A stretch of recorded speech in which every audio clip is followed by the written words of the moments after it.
kindergarten graduate.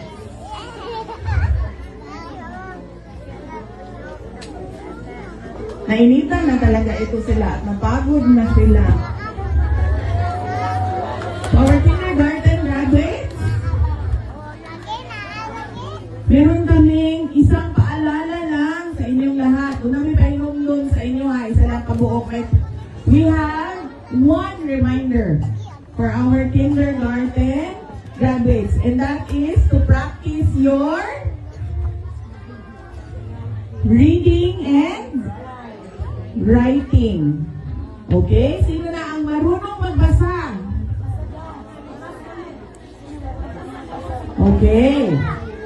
So, meron pa tayong mga hindi pa marunong magbasa. Kaya kailangan ngayong school break, mag-practice na magbasa.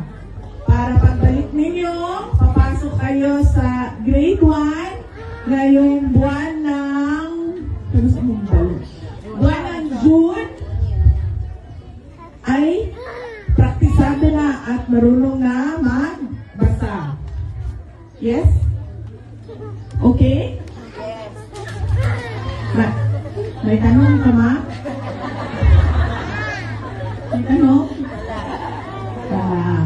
Okay. Dapat mabilis yung pagbabago sa loob ng Department of Education. Hindi natin kailangan ipasok ang mga bata sa classroom araw-araw. Kasi hanggang ngayon, yung mindset ng mga tao, ng gobyerno, nandun pa rin sa paggawa ng classroom.